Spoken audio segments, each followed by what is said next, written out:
ये बहुत बड़ा पाप है। उसमें भागवत में आता है नरकों के वर्णन में कि जो स्त्री या पुरुष एक दूसरे को धर्म के विरुद्ध, जैसे जब तक ब्याह नहीं हुआ तब तक बच्चा या बच्ची को ब्रह्मचर्य रहना चाहिए। ये बड़े आनंद की बात होगी। आप रख के तो देखो, अगर आप ब्याह तक ब्रह्मचर्य रहे तो आपकी गृहस्थी ऐसी फली फूलेगी, आनंदमय होगी, देख लेना। अब जैसे गेहूं गलेथ में हो, गलेथ माने होता है कि बाली निकल रही है, फूल उसमें छोटे छोटे आ रहे हैं, अब उस फसल को काट लो, कुछ नहीं मिलेगा। महीना 2 महीना रुको, उसको दाना पड़ने दो, परिपक्व होने दो, फिर अन्न राशि लग जाएगी। ऐसे ही ये ब्रह्मचर्य है।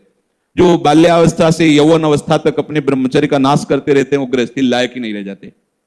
मतलब वो बात नहीं होती जो जीवन में होना चाहिए, गृहस्थ धर्म के लिए अनिवार्य।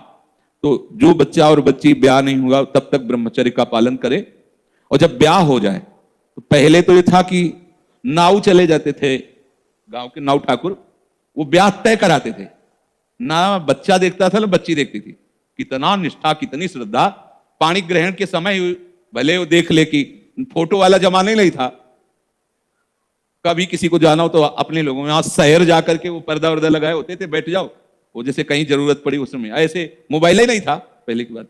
कितनी श्रद्धा विश्वास, कैसा है, रंग गोरा काला स्वभाव, कोई मतलब नहीं।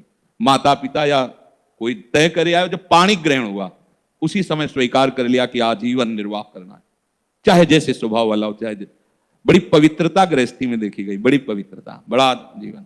तो यहां तक मर्यादा। लोग इसका मजाक उड़ाते हैं, मजाक तो तुम्हारा उड़ रहा है, देखो ना, देखो ना, मजाक उड़ रहा है तुम्हारा। तुम्हारी क्या स्थिति है, क्या स्थिति है, अपने आप देखो तो आप खुद अपना मजाक करने लगोगे कि हमने अपना जीवन मजाक बना दिया। धर्म में सामर्थ्य होती है, धर्म में बहुत बड़ी ताकत होती है। ये जो बच्चे खिलवाड़ करते हैं या जो लोग खिलवाड़ करते हैं जानते नहीं।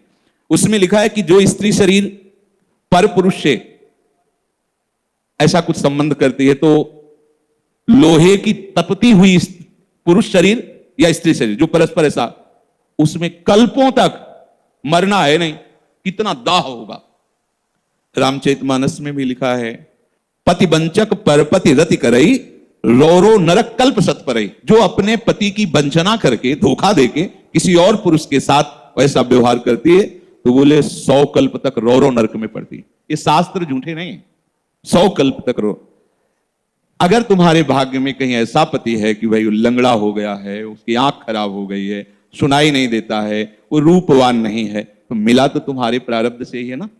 तो अंध बधिर क्रोधी अति दीना, ऐसे पति करके अपमाना, नारी पाव जमपुर दुख नाना।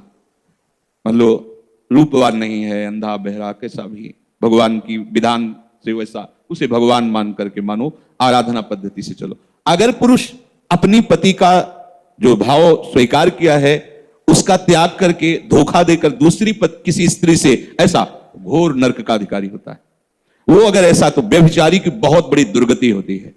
तो ऐसा कोई न समझे कि हम पर स्त्री गमन करके गोपाल शास्त्र नाम कर लेंगे तो पाप से बच जाएंगे। बकाया सामर्थ्य इतनी है कि अगर आप आज तक गलती हुई ऐसी और आज से स्वीकार करो कि अबलो नशानी अबना नसी, और आप भगवान नाम कीर्तन करो, गोपाल शास्त्र नाम कीर्तन करो, तो निष्पाप हो जाओगे। वो पाप आपको भोगना नहीं पड़े। पर अगर आगे फिर कर दिया तो पीछे का ब्याज सहित जुड़ जाएगा।